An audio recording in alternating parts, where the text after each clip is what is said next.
Hey, all you slashaholics. Welcome to Slash Sisters. I am Slash Sister Jen. And I am Slash Sister Hallie. And we want to welcome you back to your channel for true horror movie reviews by true horror movie fans. Yeah. And if this is your first time here, welcome. Make sure you slash that subscribe button for our new videos. Yes, because let's face it, this month there's a lot of new videos coming. We are having fun this month. So today, I don't know if we can say we're heading back to, because I don't think we've left it yet. We haven't left Haddonfield. We are staying right there. Yeah, we are staying right in our good old home state of Illinois and in the fictional city of Haddonfield that has been set in at least 2 separate locations that we have found out. Yes, yes. As we continue our coverage of the Michael Myers Halloween saga. Yes. We are continuing on our exploration of the Cult of Thorn series with... Technically, this is the introduction of it. Yeah, it really is. It really is. But I guess we can say we're continuing on the Jamie and Lloyd trilogy. Yeah. But, yeah, so we're going to go right into Halloween 5, The Revenge of Michael Myers. And we are going to, basically just delve into where the start of the Cult of Thorn has come from. So... when the hands of fate fall on the midnight hour, behind his mask of hate, he dons the devil's power. These are the devil's eyes! Mm-hmm. The blackest eyes. Yeah. Alright, y'all, here we go. I made her do it again. I'm never gonna stop. I'm just gonna, it's never gonna stop. If there's an Einstein reference to be had, I'm gonna have it. And before long, you're gonna see Wednesday 13 references. You know, I'm gonna make musical references all the fucking time, okay? Be prepared. Anyways. Be prepared! I love that movie. Damn. Damn. I can't believe I just did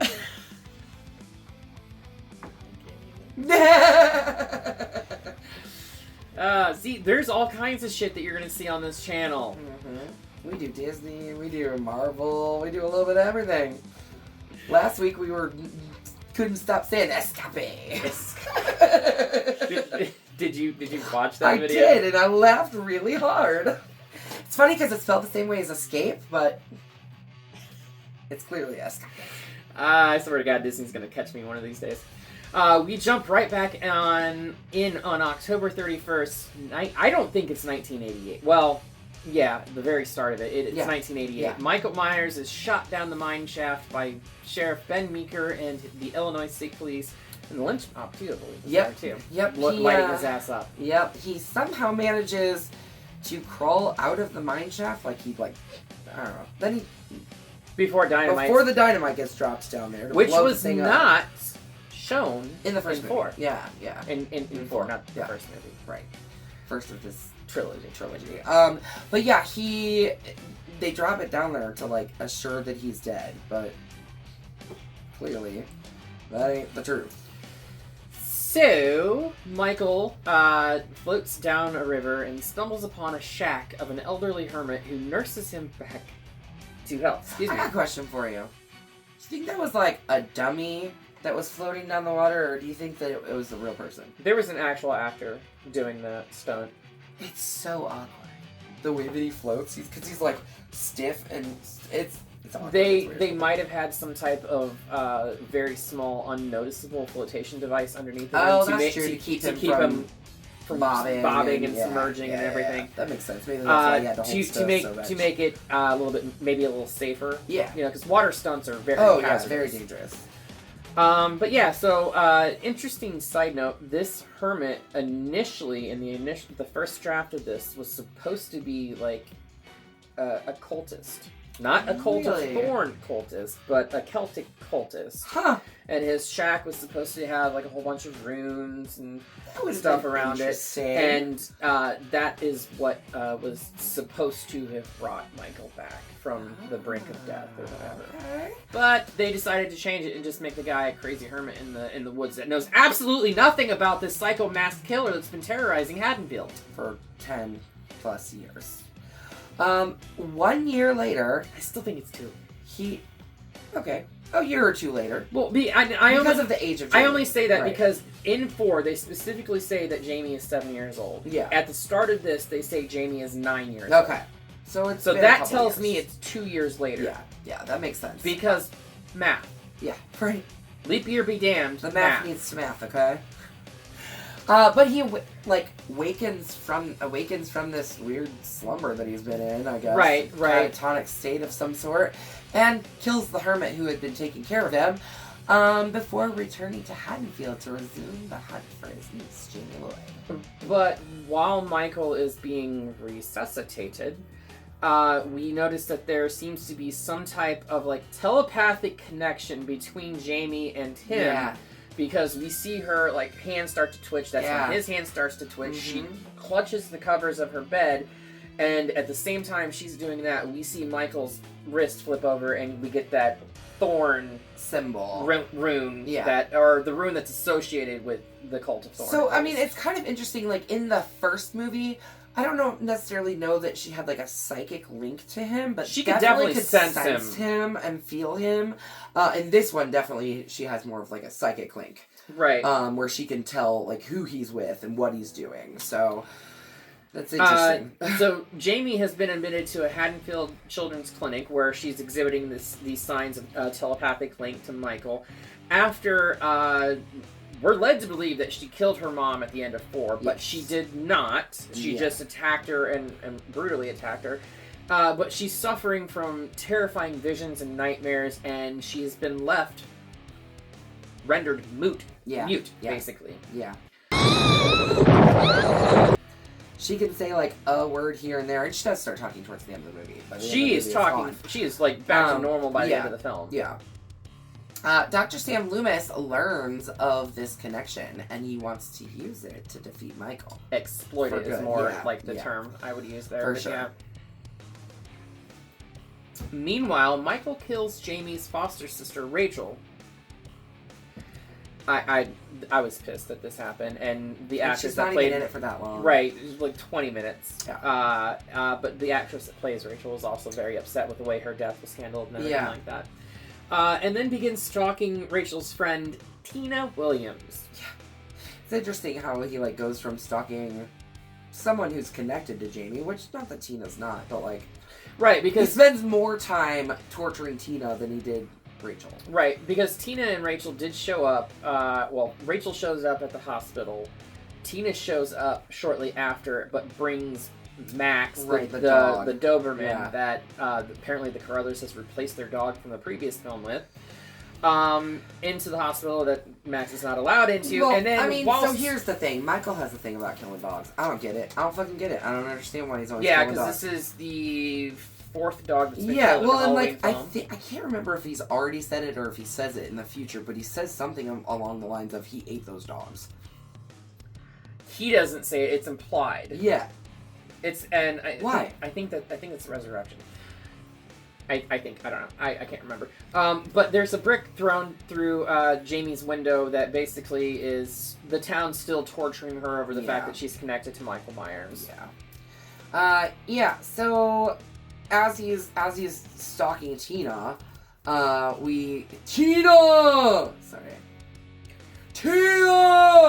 Return of the Living Dead.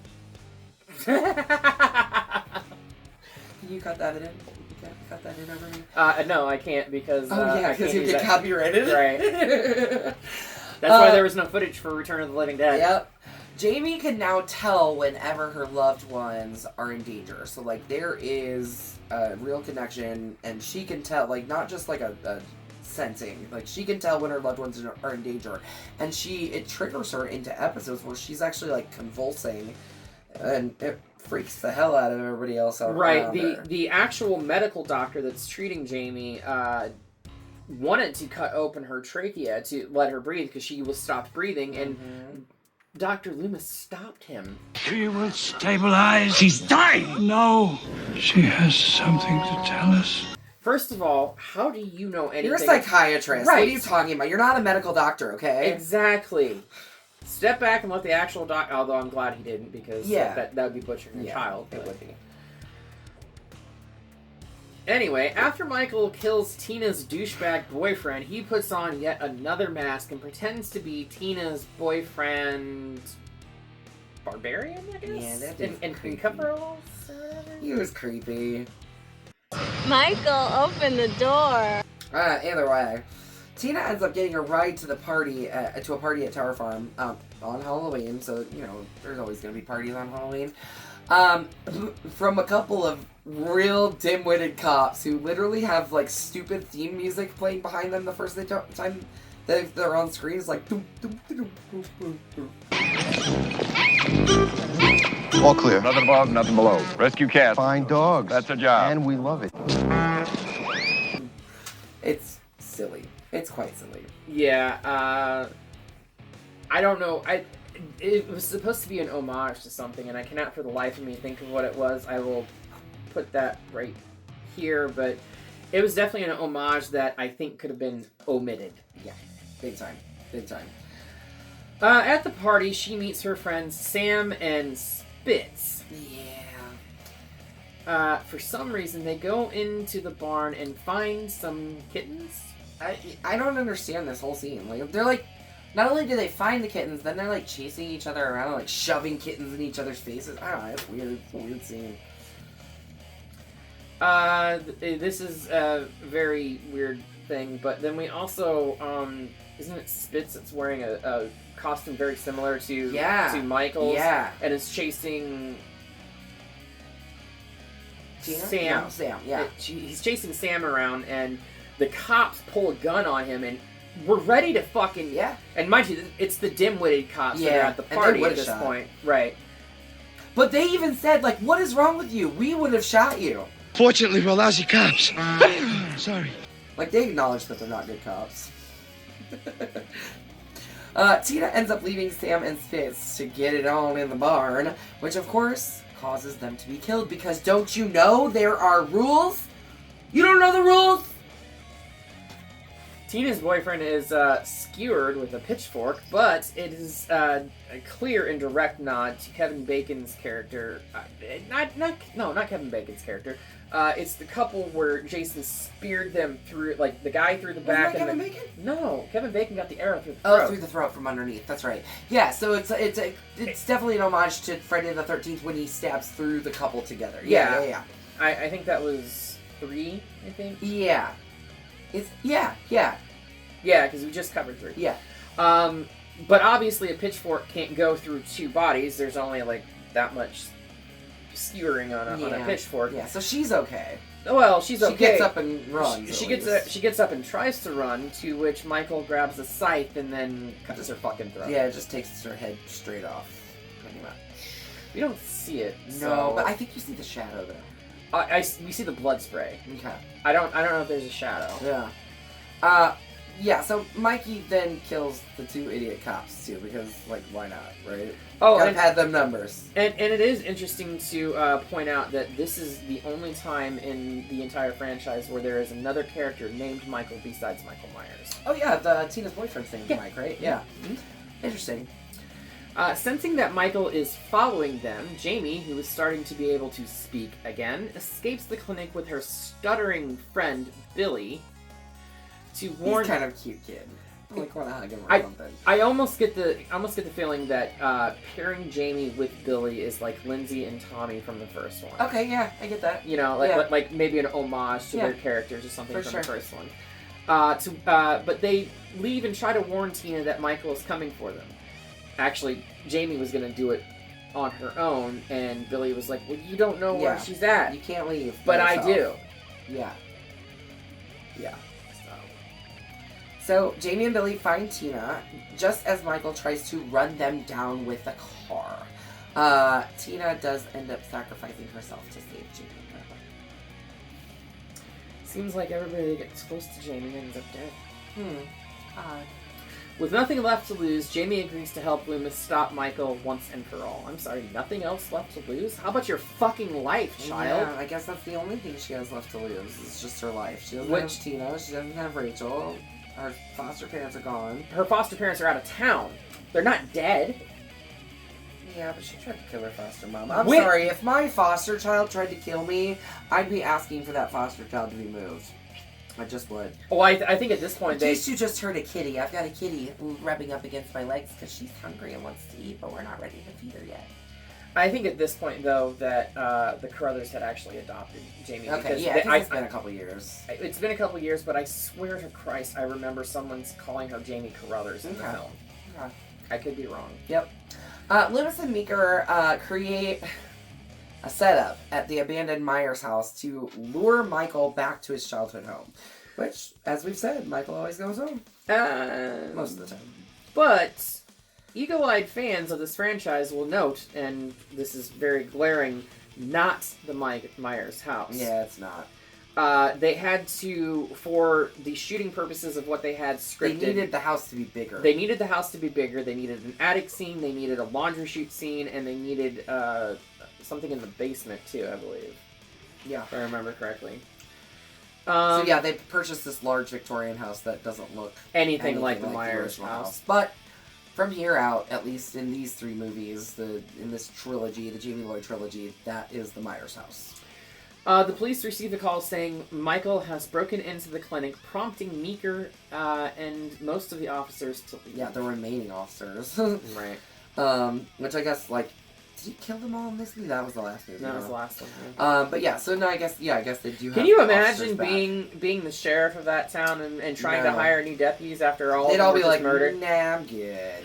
I'm good. I mean, at some point you would think that there would have to be some type of higher governing power, governor or whatever, to step in and be like, no, you're being stationed in Haddonfield, I'm sorry. Yeah.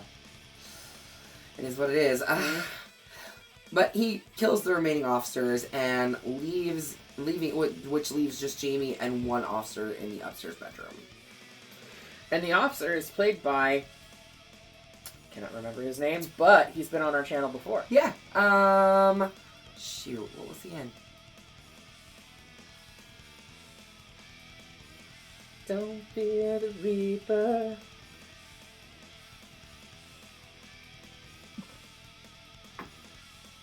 Frighteners. He is the cop from Frighteners. Oh, yeah. How about that? That's funny. I like it. Michael wraps the escape ladder Oh, that's what it is. That's right, yeah. The emergency escape ladder. around that cop's throat and chucks him out the window. Yep. Hanging him off the side of the house. That's cool. Loomis tries to reason with him, but Michael slashes at him and throws him over the stair banister. He goes after Jamie, chasing her through the house and up into the attic, where she finds the bodies of Rachel and Max, the Doberman, and Tina's boyfriend. Why does... Rachel! You always have to kill the dog. Every single movie so far. At Dog least with him killed. in it, right? Yeah. Yeah. Kill the dog. Oh, what's his problem with that? Maybe he's a cat guy. But I also have a question, too, because there is very clear a wicker coffin that Jamie climbs into. Yeah. I wouldn't be keeping something like that in my house. As Michael raises his knife to stab her, Jamie calls him Uncle Boogeyman. which actually makes him pause a little bit. Kind of like takes him out of the moment. He agrees to remove his mask and let Jamie see his face, even kind of shedding a little bit of a tear. So, I think it's important to state here that K&B Effects was hired to do the special effects makeup for this film, and I believe they also made the masks too, which this is by far the most egregious mask in the entire series, in my opinion. Yeah. I expected way better from Maybe K&B Resurrection's Effects. pretty bad too. This one I think is still Yeah. the worst one. But they were also contracted to do special effects makeup for Michael's reveal on this scene. Oh. To where he was supposed to Because be like he's supposed to be completely burned up underneath, right? scarred up, burned up. Yeah. I know Lori stabbed him in the eye. Yeah, in with the one needle. Right, Yeah.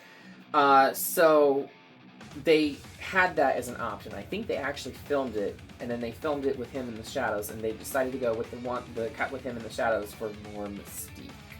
I get that, but like... It's also interesting to note, too, that the actor playing Michael in this one, David Shanks, is the only Native American actor to play the character. Yeah. Is it this one that Tom Morga is in as Michael? It might be the 6th one. I think it might have been 4, and I think it was 4, and he was replaced by Will during that. Yeah. Because Tom Morgan is the only one to have played Jason, Freddy, And Leatherface. Yeah. He also stunt doubled Harold Ramis in Ghostbusters. Oh, cool. Yeah. So as Michael raises the knife to stab her, Jamie calls him Uncle, causing him to pause, and then he agrees to remove his mask, and Jamie sees his face, and he sheds a tear, and then Jamie tries to touch his face, and shit goes down. He goes into a fit of rage and chases her again through the house. Yeah. And this is when we get the laundry chute scene, where she climbs into the laundry chute, falls all the way down. He goes downstairs, starts stabbing the laundry chute, and she climbs back up it. There was actually a scene scripted and shot where he stabbed her in the leg. Oh. But they cut it because they deemed it over the top. It's a fucking horror movie. Daniel Harris actually kept the prosthetic leg for quite a many years afterwards, and then finally gave it to a fan who eventually lost it. Oh, that's funny. I know she got to take the clown costume home, and she gave it to a cousin, and that cousin still has it. Yeah. So, anyways, Loomis reappears and grabs Jamie and uses her as live bait to get Michael. You want her! Here she is, little girl! Come and get her! He grabs her and he's like, I know you want her, come and get her, come and get her. You know, he's basically kind of luring him into a trap. Catch the little girl. To which Michael does promptly attempt to get Jamie again, and then Loomis drops a heavy metal chain onto him, and it's like a shoots him. chain net, that shit had to have hurt. Right, well, I mean... not Michael, but, right. You know. Us, it would have hurt, definitely. For sure. Would have knocked my ass straight to the ground. But then Loomis proceeds to shoot him, 6 times? With a tranquilizer gun. With a tranquilizer gun. Why didn't think to try and capture him this way before? I don't know, but whatever. But the tranquilizer gun is not having the quick enough effect to, I think Michael actually grabs the gun out of his hand, too. And then Loomis rips off a board from one of the windows and starts beating the ever-living snot out of Michael. Just beats him the shit. At which point, Loomis swung and hit David Shanks in the face and broke his fucking nose. So there are scenes after this scene was shot where there is a super, because they had to cut the nose out of the mask. Yeah.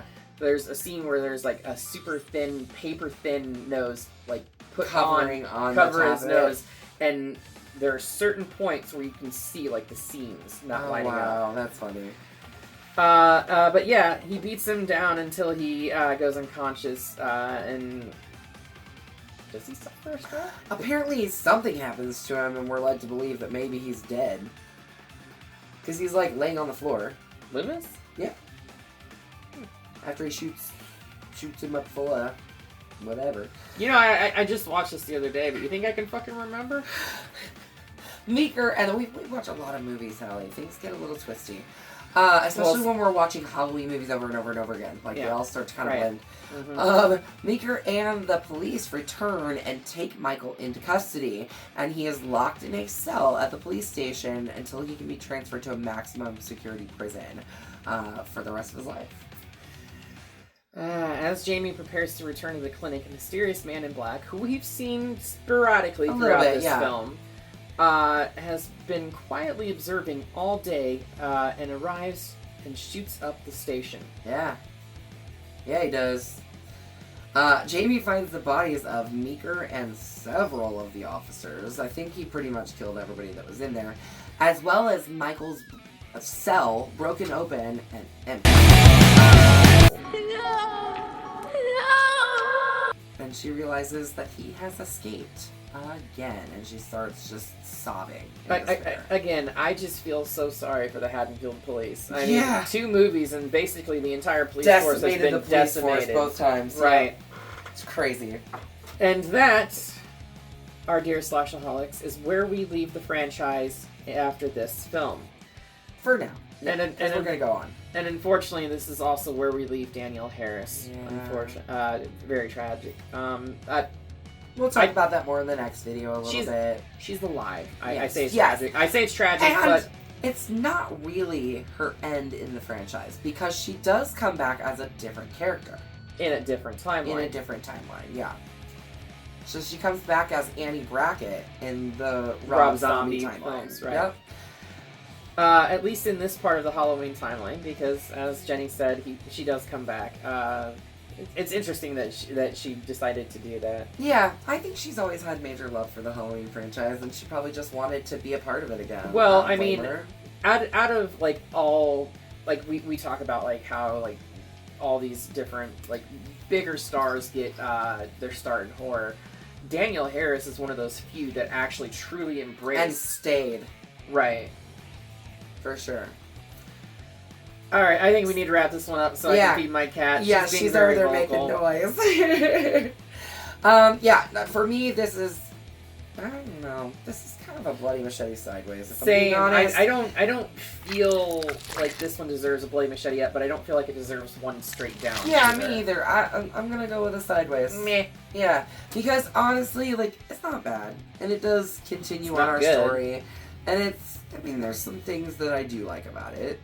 Yeah, there's some interesting kills and stuff, you know. Mhm. We'll give it that. It's not the worst, but it's definitely not the best. So, let's see if you can do it again. Ready? I don't. Come on, you can do it. Oh! Not that time. But it's out of here. It's out of here, and you know what?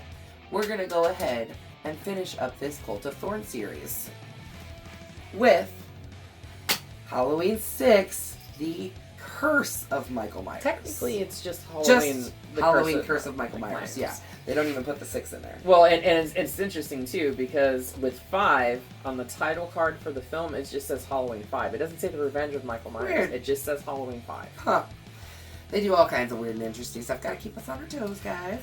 But we are. And did you type up a script for the producer's cut or for this? Producer's cut. Okay, yeah, so this is the theatrical cut here on disc. I don't have the producer's cut on disc, but I have it on digital, and we are going to be talking about the producer's cut because between the two, It's the better producer's version. cut is the more comprehensive version. It makes sense. It makes more sense, sense. I guess. There's Yeah. still glaring plot Yeah. holes in Yeah, that, there but is. still.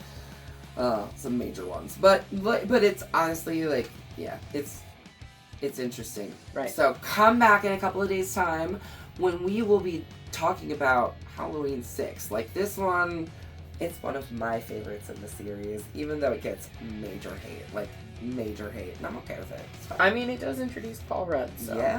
Yep. So come back in a few days, and while we continue to make our way through the Halloween series. But until then, make sure you slash that subscribe button Stab that like button. and ring-a-ling the great bell so you don't get lost don't get buried alive, and keep up to date with all of our new videos.